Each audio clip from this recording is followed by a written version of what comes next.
저희가 오늘 시편 42편을 읽었습니다. 시편 42편 말씀은 우리가 너무나 많이 알고 있는 말씀입니다. 시편 42편에 대해서 어떤 학자들은 이 본문의 말씀이 고라 자손에 소장하고 있던 교훈시다, 마스갈이다 이렇게 말씀하는 학자들도 있고요, 마스길이다라고 하는 학자들도 있고, 또 이 본문의 말씀은 사무엘하 15장을 배경으로 하고 있는 내용이다. 사무엘하 15장의 내용은 어떤 내용입니까? 다윗이 아들 압살롬에 의해서 쫓김을 받는 아주 위태롭고 처절한 고통의 장면이 기록되어져 있는 내용입니다. 오늘 말씀의 특징은 이겁니다. 다윗이 그렇게 힘든 가운데서도 절망하지 않았다는 겁니다. 보통 사람들은 다 절망할 텐데요, 그 어렵고 처절한 상실감이 큰 상황에서도 끝까지 하나님의 도우심을 소망하는 아름다운 모습을 사무엘하 15장에서 우리는 읽게 됩니다.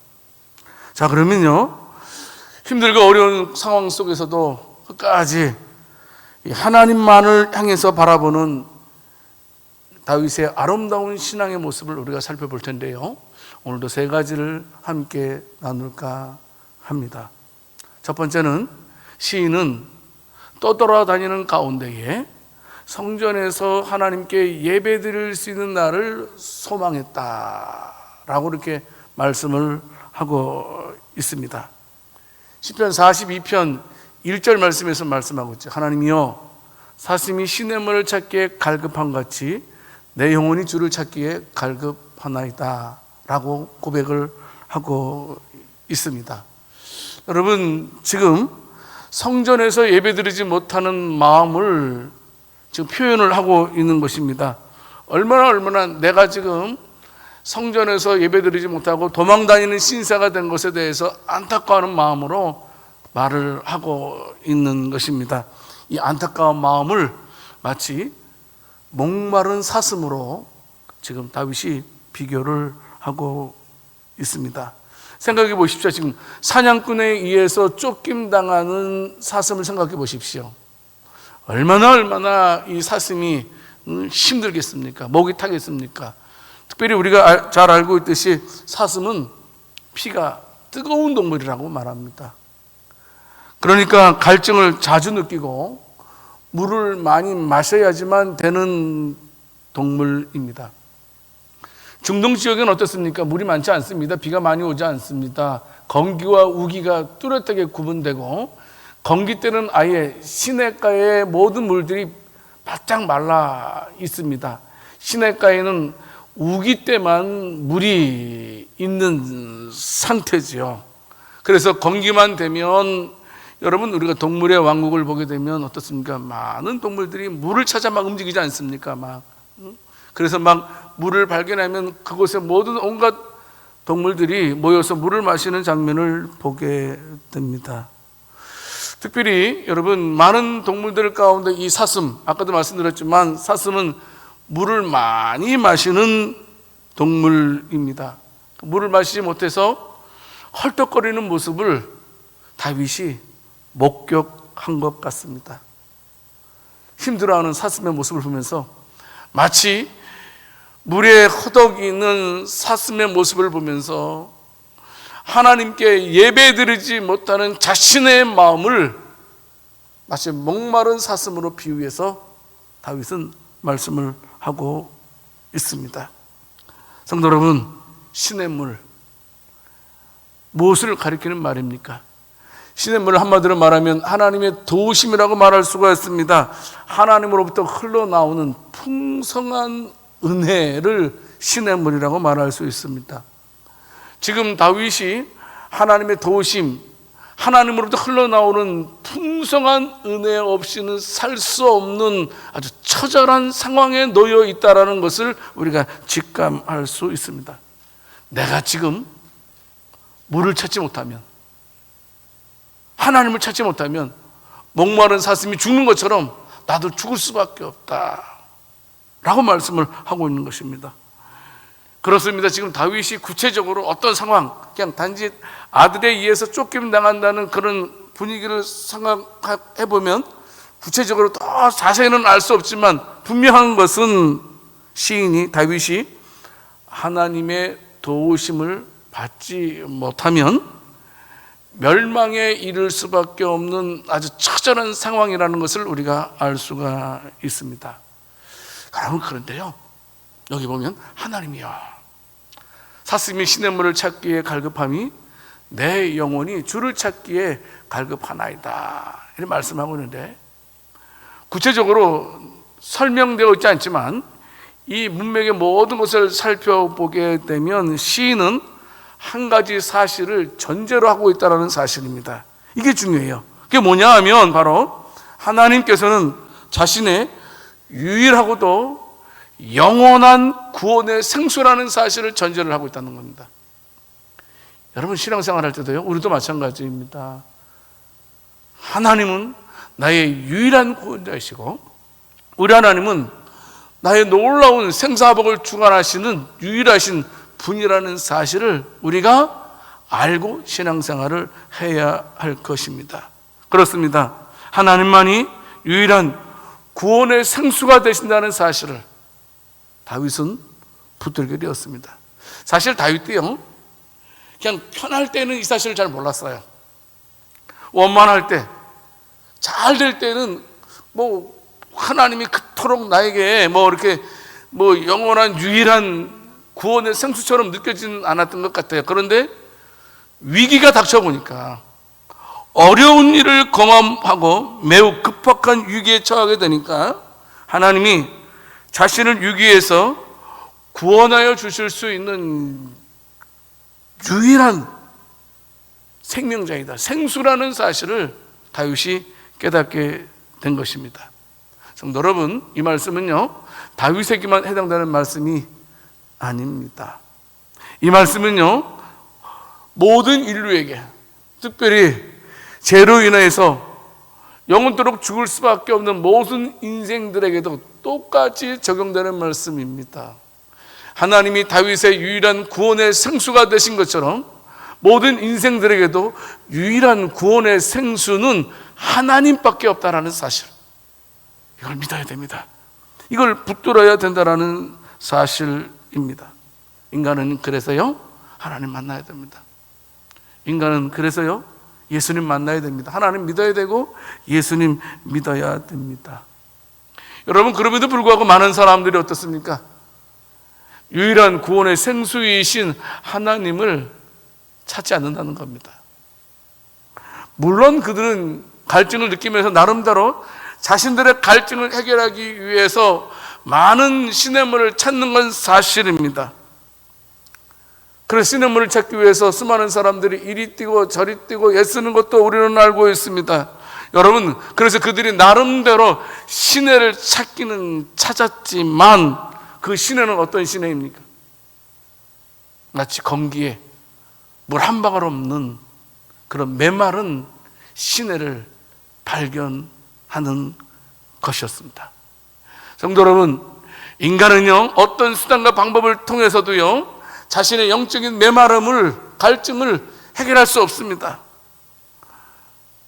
순간적으로는 찾을 수 있을지 모르겠습니다. 여러분, 바닷가에서 목말라서 우리가 바닷물을 퍼서 마시면 순간적인 해결은 있겠죠.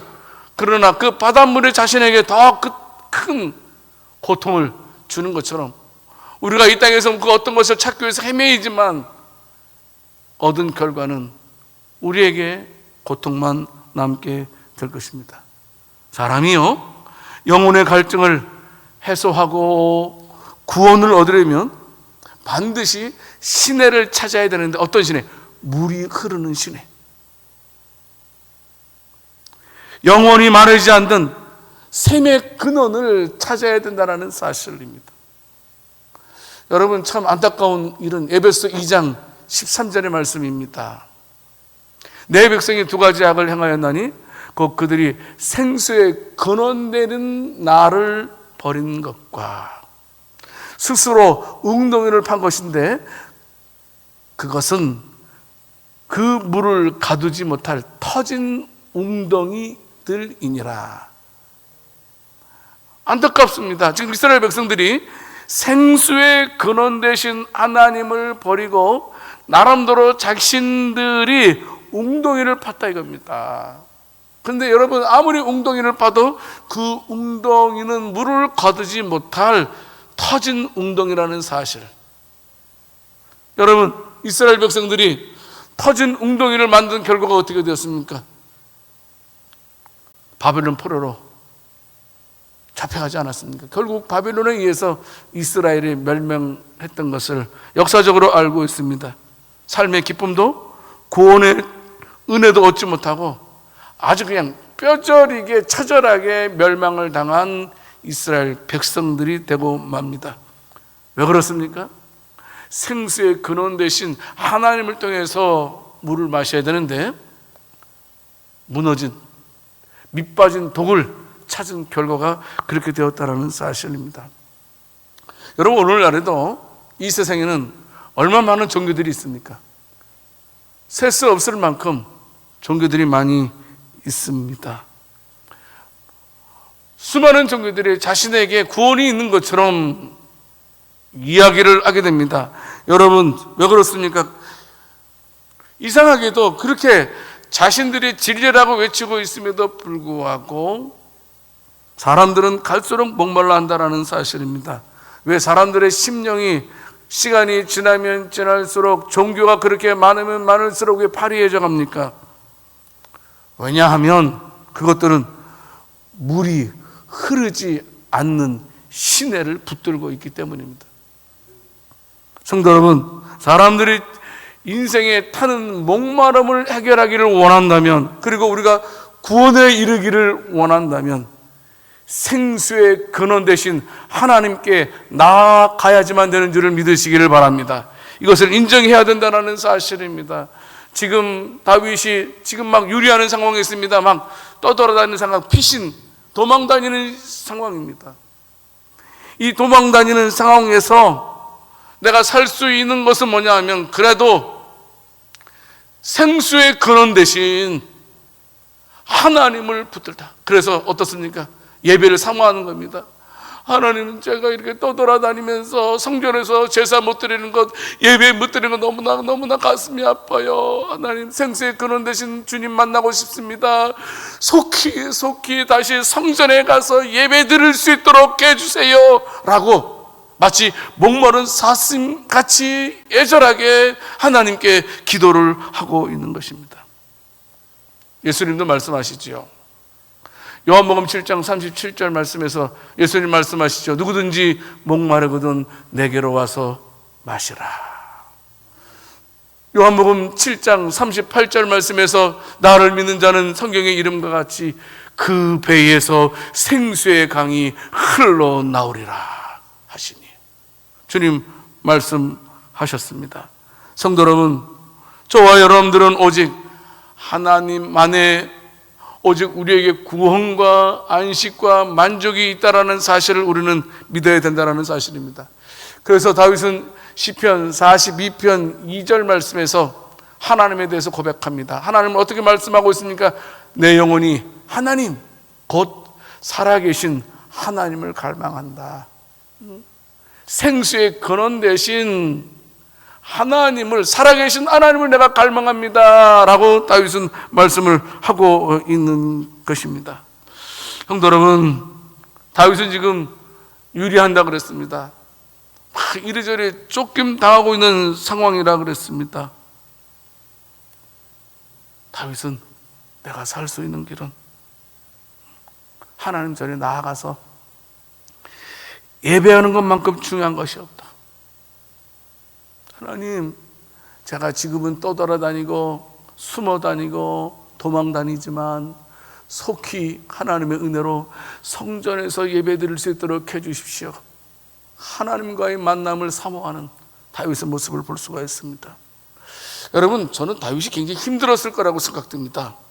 시편 42편 3절 말씀을 통해서 보게 되면 다윗이 도망다니니까 전에는 다윗 앞에서 고개도 들 수 없는 사람들이 다윗이 도망다니니까 다윗에게 돌을 던지고요, 다윗에게 온갖 막말을 다 합니다. 그러면서 야야 다윗, 네가 믿는 하나님 어디 계시냐, 막 이렇게 막 하나님을 조롱하고 다윗을 조롱하는, 이것을 굉장히 얼마나 힘들었는지 우리는 생각해 볼 수가 있었을 것입니다. 성도 여러분, 그렇습니다. 하지만 그런 와중에서도 끝까지 다윗은 하나님에 대해서 간절한 마음을 가졌던 것을 보게 됩니다. 성도 여러분, 우리들도 어떤 상황 속에서 특별히 힘들고 어려울 때에 하나님을 간절히 생각하는 저와 여러분들의 마음이 될 수 있기를 살아계신 주님의 이름으로 축원합니다. 여러분, 다윗이 견뎌냈잖아요. 다윗이 견뎌낼 수 있었던 것도 다른 것이 아니었습니다. 다시 만날 그날을 소망했기 때문이었습니다. 나는 다시 하나님께 성전에서 예배드릴 것이라는 그 소망이 힘들고 어려운 환경을 이겨내게 하셨던 것을 우리는 분명히 기억을 해야 할 것입니다. 우리들도 다윗이 이겨냈던 것처럼 끝까지 하나님을 소망하는 양주 세승께 모든 성도들이 다 될 수 있기를 살아계신 주님의 이름으로 축원합니다. 우리들은 하나님의 놀라운 구원의 은총을 받은 구원의 백성들이 아닙니까? 하나님께서는 저와 여러분들에게 약속해 주셨습니다. 내가 땅끝까지 이르러 너희와 영원토록 함께 해주시겠다고 약속하신 약속의 자녀들이 아닙니까? 끝까지 어떤 상황 속에서도 하나님 만나기를 소망하면서 간절히 주님을 찾을 수 있는 저와 여러분들이 될 수 있기를 살아계신 주님의 이름으로 축원합니다. 두 번째, 다윗의 믿음이 왜 아름답습니까? 다윗은 역경 가운데서도 낙심치 않고 지난날의 하나님의 은혜를 기억했다라는 겁니다. 오늘 보면 시편 42편 6절 말씀에서 다윗은 고백합니다. 내 하나님이여, 내 영혼이 내 속에서 낙심이 되므로 내가 요단 땅과 헤르몬과 미살 산에서 주를 기억하나이다. 지난날에 나에게 베풀어 주신 은혜를 기억한다라는 말씀입니다. 여러분, 우리가 이 말씀을 볼 때에 그냥 요단 땅에서 은혜를 베푸신 사건, 헤르몬과 미살 산에서 베풀어 주신 은혜 사건, 이 세 곳 장소를 장소적인 의미보다는 상징적인 의미로 보는 것이 더 중요하다고 생각됩니다. 요단은 이스라엘 땅 전체를 가리키는 말이죠. 헤르몬은 팔레스타인에서 가장 높은 산입니다. 그리고 미살산은 가장 작은 산입니다. 그건 뭐냐 하면 이스라엘 전체를 가리키는 말, 상징하는 세 곳 지명이기도 합니다. 그건 무슨 말씀이냐 하면 이스라엘 땅에서 나에 대해서 이제까지 은혜를 베풀어 주셨던 그 어떤 곳에서도 나를 외면하지 아니하시고 나에게 은혜를 베풀어 주셨던 하나님의 은혜를 기억합니다 라고 지금 다윗이 고백을 하고 있는 것입니다. 성도 여러분, 저와 여러분들도 이겨냅시다. 얼마나 힘듭니까? 얼마나 어렵습니까? 우리가 이겨내는 방법은 지난날에 우리들에게 베풀어 주신 은혜를 기억합시다. 여러분, 그때도 우리 힘들었어요. 근데 하나님께서 은혜 주셔서 이기게 하셨어요. 이번도 힘듭니다. 하지만 지난날에 은혜를 주신 하나님께서 은혜를 주신다면 우리도 이번도 또한 우리가 이길 줄 믿습니다. 끝까지 하나님의 은혜를 사모하는 우리들이 되어야 된다는 사실입니다. 지난날에 얼마나 다윗이 하나님의 복을 많이 받았습니까? 자유롭게 하나님께 나가서 제사도 드렸습니다. 매일 안식일 때마다 하나님께 성도들과 함께 하나님께 자유롭게 예배를 드렸던, 은혜를 누렸던 다윗 아니었습니까? 성도 여러분, 왜요? 하나님께서 사랑해 주셨기 때문입니다. 성도 여러분, 우리가 오늘 시편 42편 말씀을 쭉 읽어보게 되면 지금 다윗이 지금 고통 속에 빠져 있는데, 다윗이 고통 속에 있었던 것도 어떤 면에서는 하나님께서 다윗을 징계하기 위한 것인 것을 우리는 짐작할 수가 있습니다. 여러분들, 그런데요, 우리 자녀가 잘못했다고 호적에서 패낼 수 있습니까? 절대로 못 변합니다. 한 번 자식은 영원한 자식입니다. 변하지 않는 진리입니다. 그렇지 않습니까? 여러분, 무슨 말씀입니까? 우리 하나님은 인자하신 하나님이십니다. 우리 하나님은 변함이 없으신 분이십니다. 우리 하나님께서는 절대로 우리에 대해서 우리가 잘못하면 우리를 징계하실 수는 있어도 절대로 저와 여러분들을 내치시는 분이 아니심을 기억하시기 바랍니다. 끝까지. 그래도 결정적인 순간에 우리를 건져내시는 하나님이라는 사실입니다. 성도 여러분, 다윗이 그것을 기억하고 있습니다.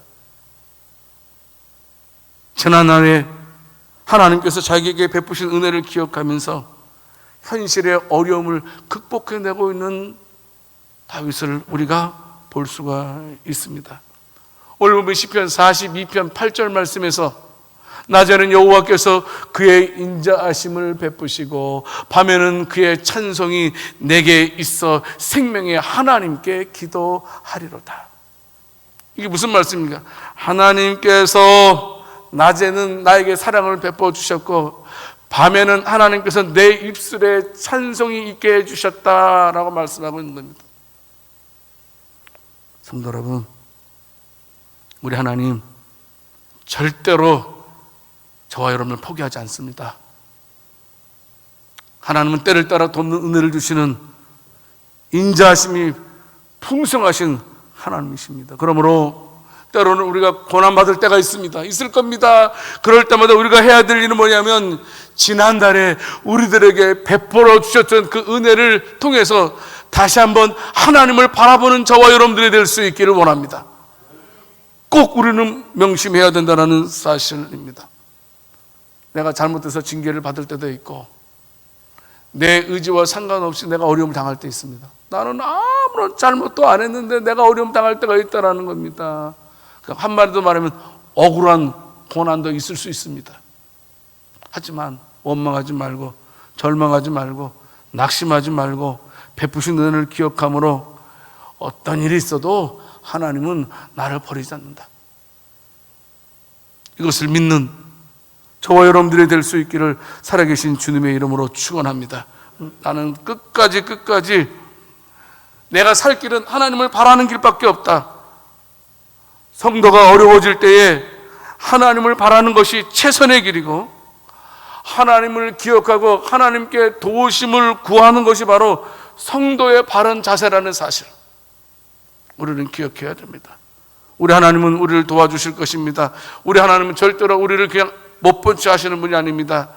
불꽃 같은 눈으로 우리를 감찰하시는 하나님이십니다. 뿐만 아니고 우리를 머리털까지 세시면서까지 우리를 섬세하게 살펴주시는 하나님이라는 겁니다. 너희 일가 보냐?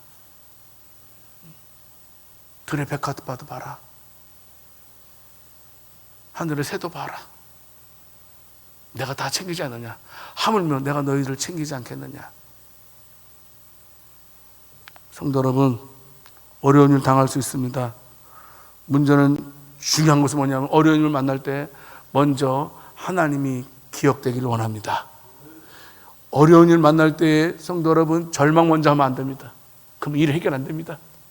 힘들고 어려운 일 만날 때 하나님이 생각나야지만, 지난날에 하나님의 은혜가 생각나야지만 우리가 이 어려움을 이겨낼 수 있습니다. 근데 어려움을 당할 때에 하나님 생각나지 않고 절망하게 된다면 우리는 더 깊은 수렁에 빠지게 될 것입니다. 얼마나 힘듭니까? 얼마나 어렵습니까? 하지만 낮에 하나님의 사랑을 생각하고 밤에는 하나님을 찬양할 수 있는, 지난날의 은혜를 생각하면서 하나님 이번에도 지나가게 해주실 줄 믿습니다.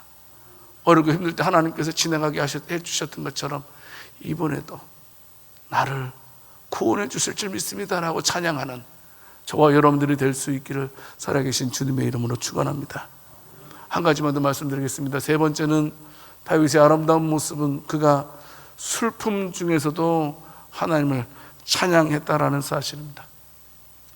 오늘 보면 시편 42편 9절 말씀에서 내 반석이신 하나님께 말하기를, 여러분, 내 반석이라는 말 무슨 말씀입니까? 하나님은 나를 확실히 도와주신다는 신앙 고백과도 같은 겁니다. 나의 힘이 되신 여호와여, 나의 요새 되신 여호와여. 무슨 말입니까? 하나님은 반드시 나를 도와준다라는 확신이라는 겁니다. 그가 고통 속에 있었지만, 괴로움 속에 있었지만, 주변의 사람들이 얼마나 손가락질했는지 모릅니다. 조롱했는지 모릅니다. 힘들었는지 모릅니다. 하지만 그래도 그 와중에서도, 슬픔 가운데서도 하나님은 반드시 나를 건져내실 것이다, 나의 반석이시다라는 사실을 고백을 하고 있는 것입니다. 볼까요? 시편 42편 11절 말씀을 보게 되면 지금 자기가 자기에게 말하는 거예요. 야, 낙심하지 말아라. 왜 너 불안해해? 응? 하나님께 소망을 두자. 그게 내가 살 길이다. 난 그가 나타나 도우심으로 말미암아 내 하나님을 여전히 찬송하리로다. 하나님 나 도와주실 거야. 우리 찬송하자. 그래, 내 자신에게 말씀을 하고 있는 모습을 보게 됩니다. 여러분, 우리는요, 멋모 때문에 하는 찬양을 해서는 안 됩니다. 우리가 성도로서 진정한 찬양은 그럼에도 불구하고 찬양, 오히려 찬양, 이것이 중요한 것입니다. 성도 여러분, 많은 사람들이 하나님을 찬양합니다. 근데 찬양하는 이유가 뭡니까? 하나님께서 주셨기 때문에 찬양을 합니다. 또 그에 못지않게 많은 사람들이 주시면 찬양하겠다고 고백도 합니다. 하나님께서 주시면 11조를 드리고, 하나님께서 주시면 감사하고, 하나님께서 좋은 환경 주시면 봉사하겠다라고 말을 하게 됩니다. 여러분, 주셨기 때문에 찬양하는 것, 물론 그것도 중요하다고 말할 수 있습니다. 이것은 뭐뭐 때문에 하는 찬양과도 같은 것입니다. 그러나 여러분, 하나님께서 진짜 원하는 것은 뭐뭐 때문에 찬양하고, 뭐뭐 때문에 사랑하고, 뭐뭐 때문에 이것보다도, 그럼에도 불구하고 오히려 어렵고 힘든 와중에서도 사지 속을 걸어가는 그런 상황임에도 불구하고 하나님을 찬양하기를 원한다라는 사실입니다. 오히려의 찬양이라는 사실입니다. 하나님께서 원하신다는 사실입니다. 성도 여러분, 사실 우리가 살아가고 있는 이 세상 얼마나 힘듭니까? 지금 감사할 수 없는 상황 아닙니까? 누군가 나에게 조금만 툭 질러도 그냥 팍 그냥 주먹에 날아갈 그런 때서 아닙니까? 오늘 내가 힘드니까, 내가 여유가 있으면 찔러도 할 텐데, 내가 힘들면 누가 찌르면 주먹이 팍 나가지 않습니까? 감사는 도저히 찾아볼 수 없는 상황이라고 말할 수도 있을 것입니다. 어떤 면에서 하나님을 부인하고 하나님을 원망하는 것이 당연하게 느껴지는 그런 시대에 살아가고 있는 우리가 아닌가 싶습니다. 성도 여러분, 그래도 끝까지 하나님을 찬양할 수 있기를 원합니다. 제가 목회를 하다 보면 우리 교회 교인들 가운데 간혹 이런 교인들을 볼 수 있습니다. 참 대단하다. 아이고, 한편에 염려가 생길 때가 있어요. 저렇게 힘든 일을 만나면 어쩌노, 저러다가 신앙 포기하면 어떨까, 믿음 포기하면 어쩔까, 염려가 될 정도로 되는 일이 없는 성도들도 간혹 보게 됩니다. 특별히 믿음도 좋은 사람입니다. 힘든 사람입니다. 여러분, 그런데요, 그렇게 힘든 와중에서도 하나님께 감사하고 하나님께 충성하는 교인들이 우리 가운데, 우리 주변에 있는 것을 보게 됩니다. 참 얼마나 감사한 일인지 아닐 수가 없습니다. 하나님께 도우심을 받아야 될 형편입니다. 그런데 하나님께 도우심 받는 것보다 하나님께 드리려고 애쓰는 그런 모습을 볼 때 하나님께서 얼마나 기뻐하시겠느냐 하는 겁니다. 성도 여러분, 얼마나 귀한 사람입니까? 사람이 볼 때도 그렇게 귀해 보일 텐데 하나님이 볼 때는 얼마나 이뻐 보이겠습니까? 성도 여러분, 우리는 기억해야 됩니다. 원망할 만한 상황에서도 끝까지 원망하지 않는 자, 하나님을 부인할 만한 상황에서도 끝까지 하나님에 대한 신뢰의 끈을 놓지 않는 믿음의 사람들, 이게 바로 오히려의 찬양을 하는 사람들, 그럼에도 불구하고 찬양하는 사람들이라고 말할 수 있습니다.